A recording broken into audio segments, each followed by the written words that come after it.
Nari musaraba ndabaramukije uje gukina kuri YouTube. Imana ibampera umugisha. Ndaje tujye kuja mu ry'Imana. Duhanurane. Kuja mu ry'Imana nta muhinga waryo. Handi yatuyanda ngo turazi ngo batubwire iki ko tubizi oya. Hari ikintu tugire ngo tungurane ko imatugire neza. None rero bagumye munkurikirana n'ukuri Imana ibampera umugisha kamaze senge. Mana aciri mu ijuru. Ahantu ndi Mana uhampera umugisha Mana ngira neza. Weze muhe mu Mana anyongoze anyobore Mana anyigisha icyo navuga kandi wemere ko umurwanizi andasira umwambi ahantu Mana ndakwinjiza Mana amajambo ndi buvyo Mana gikimazi abazayumva aragiha bakura nahaberekeza kandi mere umugisha umuntu ujye nkamera duse bizeye Yesu Kristo umwami wacu amen. Bene wacu tuzagize umusaraba twije ku ijambo hano nabonye dukwiye kwigaho ngo ingeso zikwiranye n'umukristo tubisanga mu Banyefeso. Batugire neza ingeso zikwiranye n'umukristo tubisanga mu Banyefeso 4 ku murongo wa 55 gice 33 sibishi cyane Imana tugire neza. Hano cyane ngwira ngo iyo ngeso ya office cyutuza n'umusaraba ko witwa umukristo ingeso za office zibari iki abakubona ko twitwa abakristo mu byo tuvuga bimari iki ababyumva. Imana tugire neza. Iyo nabwira ngo ubukristo bwawe bashaka kugira ikimazi. Niba uri umukristo kweri ubukristo bwawe bashaka kugira ikimazi kandi uri gipfu ubukristo bwawe nawe bushaka kugira abakumva ibipfu ibituvamo ibyo batorana birashaka natwe kutwandukira tutagize umusaraba. Ubukristo bwawe cyangwa bwanjye burashobora kugira ikimazi kandi ubukristo bwanjye burashobora cyangwa ubupagani bwanjye burashobora kukwandukira nawe ugaba igipfu nk'uko na nyine gipfu kandi ubupfu bwanjye nyine burashobora kwandukira abantu benshi kandi twitaba n'abakristo. None ubukristo ufise kumara iki? Mwene wacu uri ku isi uzajya umba cyangwa umbona ubukristo ufise uzi bwa bukristo ufise bakumara iki cyangwa abakubona cyangwa bakumva abo bamara iki? Ingeso zikwanye n'umukristo Imana tugire neza. Abanyefeso 4 ngo maze ngo mwibare mwiyambura ibinyoma umuntu wese abwira na mugenzi we iby'ukuri buri wese abwira na mugenzi we kuko abwana iby'ukuri na mugenzi we kuko turi ingingo za bagenzi bacu. Kikiye kuvuga ngo turi ingingo za bagenzi bacu icyo kintu abeshi ntibagikozwa. Hari ukubwira ngo ngo bikwiswa n'ubwiwanyi ngo wese wazabazwe ngo byakoze. Ibyo ukora niba bibera abantu umutego n'abagacumura kandi uba bakuru Kristo none ngo ndugutuva umva urwo rugingo niba batuba gutuye ingingo z'abandi kubera iki wowe wibagura ngo ubukristo bwanjye ngo ntibure barunaka n'umuntu yarahwanura cyangwa ngo Imana yavuze ngo ewana njye n'uzibazwa iby'iwanjye oya tuzatubazwa n'iby'abandi tuzabazwa n'iby'abandi barutabara niba igihe ari urugingo rwangira ikimaze kubera icyo wowe ushaka kuvuga ngo ubukristo bwawe ngo n'ubwiwawe gusa ntawe bureba nuko byango birakureba niba ngiye gute ngo niwe zibazwe oya tureke ingingo zacu zibera abandi ikimazi. Imana tugire neza. None avuze ngo nimwaraka ndibakoreshe icyaha izuba ndirirenge umukiratse kandi ndumuhe wa murwanizi ikicaro. Ndagira ngo ndababwira n'ukuri ari igihe umuntu agukorera ikintu cyakiri kikaza kuvamo n'ukuri kageze kubakikuramo bikakwangira. Aha ngaha niba ndi muri Australia hari umuntu ngira nabi kandi umupasiteri w'umukongomani w'Ubukavu ni umushi ubu ngubu ntibakimenya kugisho gihe nyine nari nipfire n'inzara bantu b'Imana kuranga gahuzu basa ariko kubona ngwagahama bantu b'Imana kuko ntigikunda kuboneka kugira ngo uronke gahuzu byari bikomeye nkuba mbonye ndi bakimenya nari mbyaye rimwe umuntu atwiza ibitangaza atwigisha inyigisho zo gushingirwa ati ni mwihane nzabashingire atuze ibitangaza ko umukozi w'Imana ari umupasiteri nyine hamwe twatuzi yarafise urushengero yarafise n'icyuma cy'amashengesho yarafise icyuma cy'amashengesho yarafise n'urushengero iki cyuma cy'amashengesho najyaga nkijyamo naho kumbe ni umuntu wiroshe uruhu rw'intama kandi ndani nukuri atari umuntu umeze neza nukuri yaraduhaye akazi turakamukorera atubwira ngo ayo mahera niyo tuzakoresha mu bukwe turayamubitsa bitewe kwa kwizera umuntu nta nyandiko twakoze ariko abandi bantu bari bazi ko ariko tubikora harimo abari babizi tudanze umusaraba umupasiteri agira nyihinduke babandi barabizi bavuga ngo nimumenyane na shobuja wawe ibyo byayo umuntu twabyinjiramo hari igihe uhura n'ingorane za ngorane wawe wari uzi ko yagutabara muri zo akakwihakana barahari abantu bajya banga kuba icyabona y'ikintu babonye Imana tugire neza kandi benshi umuntu yanga kukurenganura urengana cyangwa wanga gushinga intayi y'iki kintu yabonye n'uyu mwanya rero gushinga intayi y'Imana dukoreye harimo abantu bitanezera bajengitwa badashaka ko tuva ku Imana tugire neza hari n'abandi badashaka kuvuga Imana bagire neza usanga arabyeranye kandi kwa kuvuga ko Imana kugira neza iyo ntahe yubaka abandi batari bagirwa neza bakirindiriye harimo abantu bafite amasezerano agateba kandi babizi ko Imana dusebya n'igwahira bivugira none amasezerano ushobora kumara n'imyaka 20 imyaka 17 Imana avuze none ugasanga wa muntu wabiguhanuriye umugize umutima imbisi yose muri yamisi kindiye biye byanze gusohora ugasanga umugize umwanzi wawe ngo ibyo yambwiye ntibyakunze none rero ariko ishize intahe kandi basha ntahe y'umuntu igipfa kuza gusa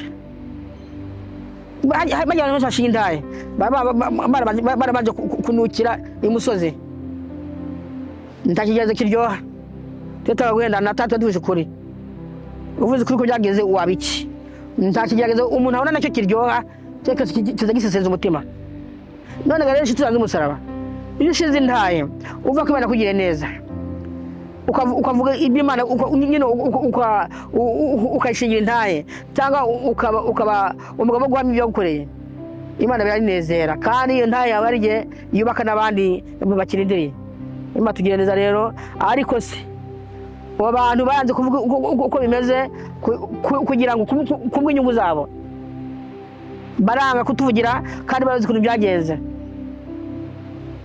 ikintu cyo kwizera cyo kwizera umuntu kuri ariko naho byagenze uko ikintu cyo kwizera umuntu wari wese yemwe ukumva ngo uyu ntacyo yangira ajya naza gusanga n'amakosa Imana tubabarire ariko se kwa kuvuga icyo wabonye abenshi barabyanga hari n'ubaza guhongerera amahera ngo shaho byo kuvugira uze kumbera temwe icyabona y'ikintu byari wabonaga ugasanga turamuhingurire ntaraza kandi niye babikugwa gucyo kandi n'abakristo sha mureke Imana n'ukuri mureke Imana yiduhana kandi araduhana nyine umupasiteri agira nabi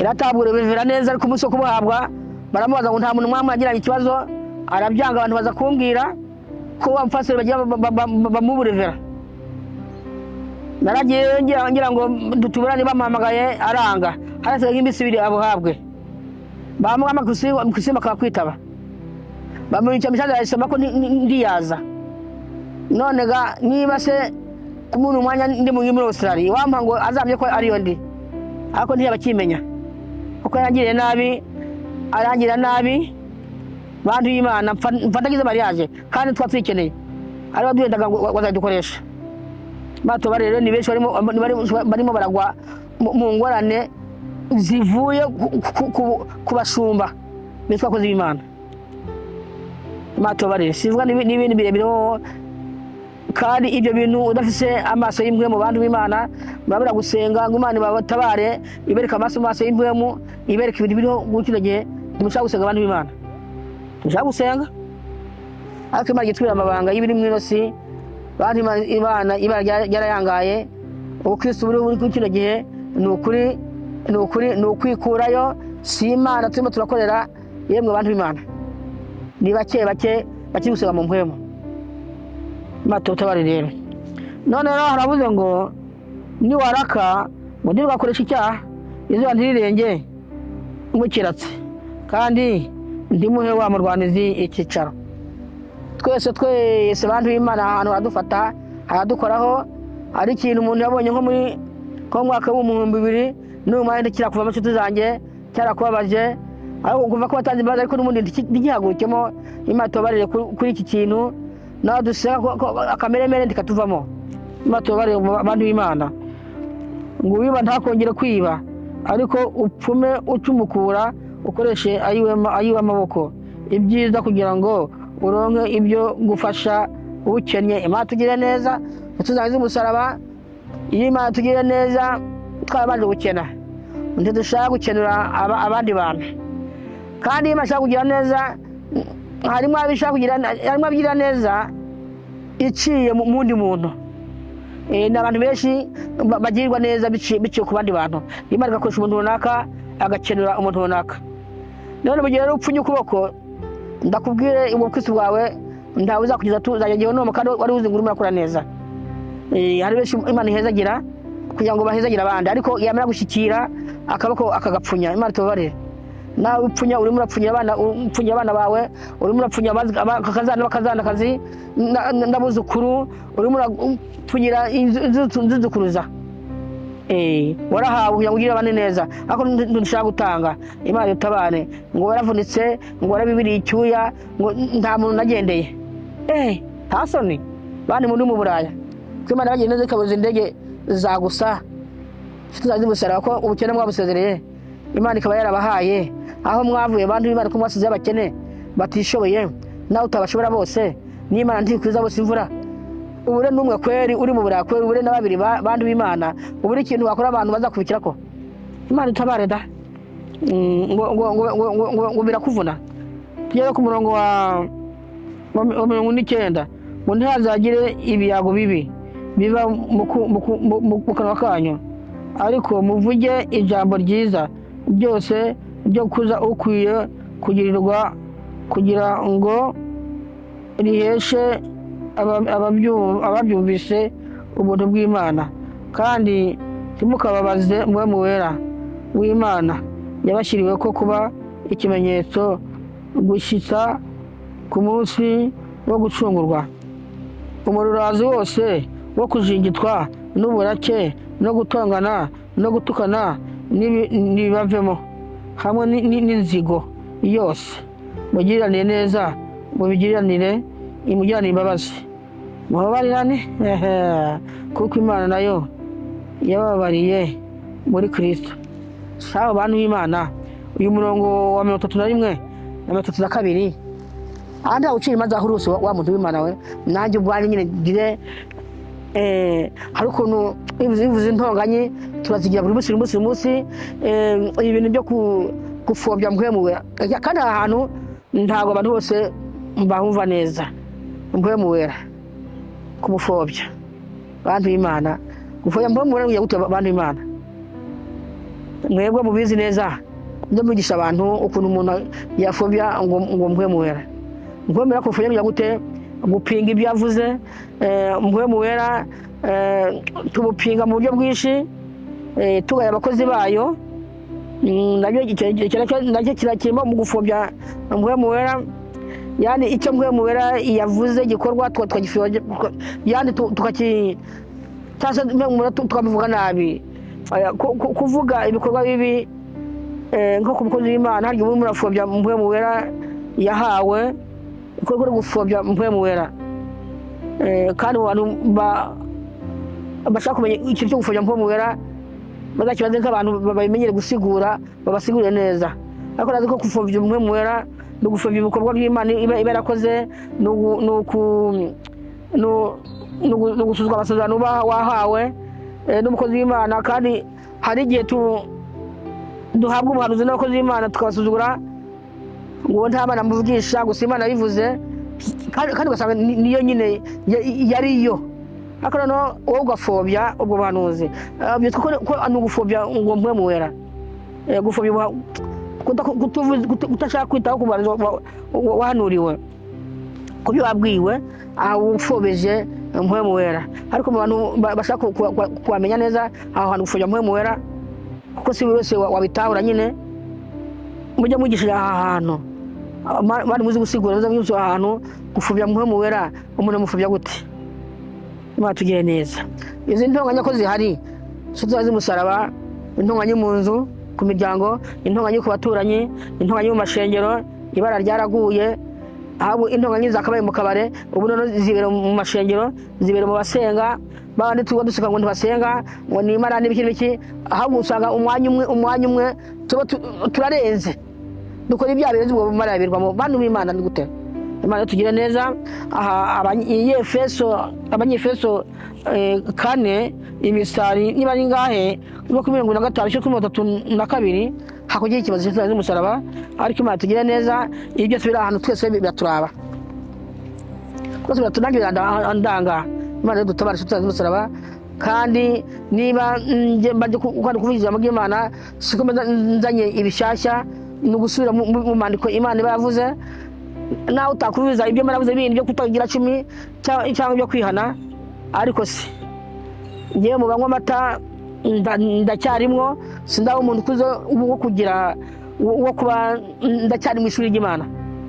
Muri make nagiye kure, ndacyari mu ishuri ry'Imana, kuko muhamagaro ndimo sindawuvamwo. Nema mu banyimo navuga gutyo. Hari n'ibindi nyine tubona nk'Imana ikagwishurira n'ibintu byerekeye nk'igihugu. Hari igihe Imana inyereka nk'ibyabantu bari mu Burundi, Imana ikanyereka nk'ibintu biri mu Tanzania, nyaki ikanyereka ibiraheye. Ndaza kuvugira hano, wasanga umuntu abivuze ugasanga ejo umuntu agize ingorane tutazi umusaraba.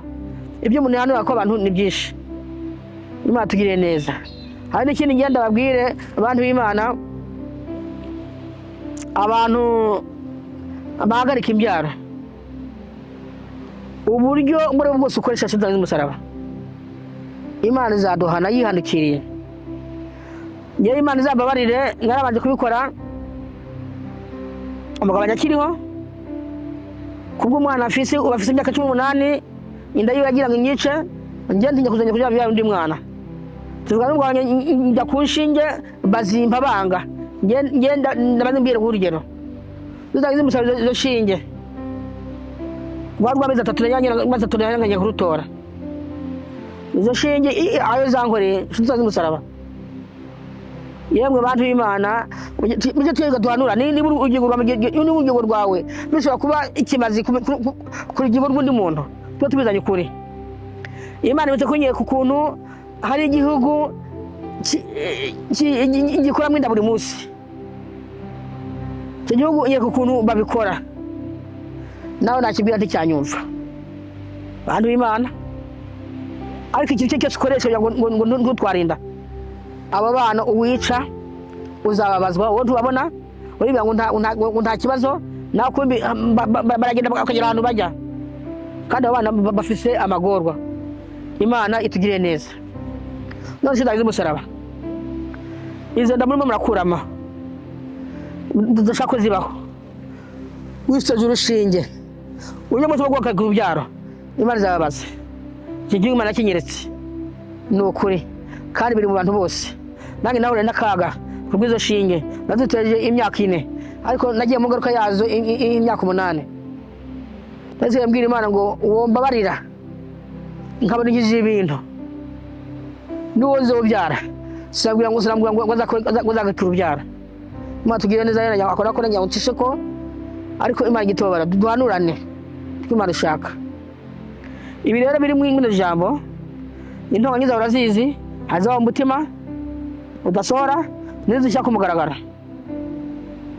ikaritiye iragutinya, uvuye usanga bose barimo bagunga buri wese ajya mu nzu kwanga intonganya zawe n'ibiryo hano bavuze tugira inzika, ariko inzika wari igihe umuntu akubaza inshuti zawe z'umusaraba kugira ngo kuvuga umutima ikatunanira, hanyuma igitubara no kuri hari umuntu kugirira nabi kugira ngo kuvuga umutima ikatunanira, nyuma tugire neza rero mutagira 10 kandi muri hano naje kubigisha, naje kubahanura, suko mbaruta, suko bashije muri Imana, ariko nicyo cyampagamagariwe nizo kuvuga ubutumwa, umuvuga ubutumwa no muri manifeste.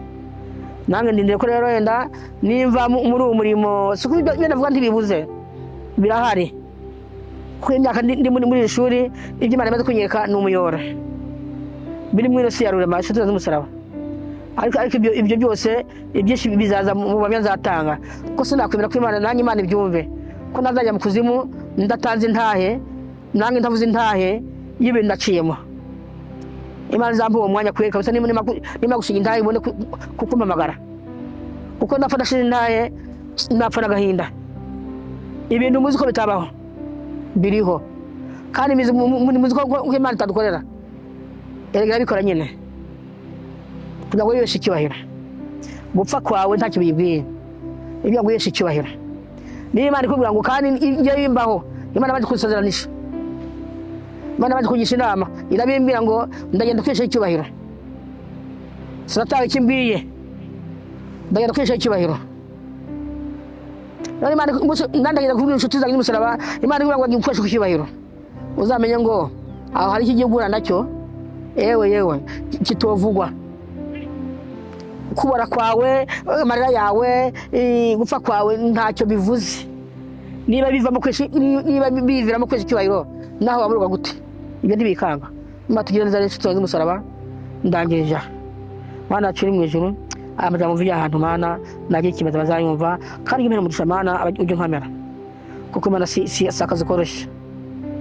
Uzagira n'abantu bumva amajambo Mana, naho bakeya ariko babyumva kandi bavuye ku mutima.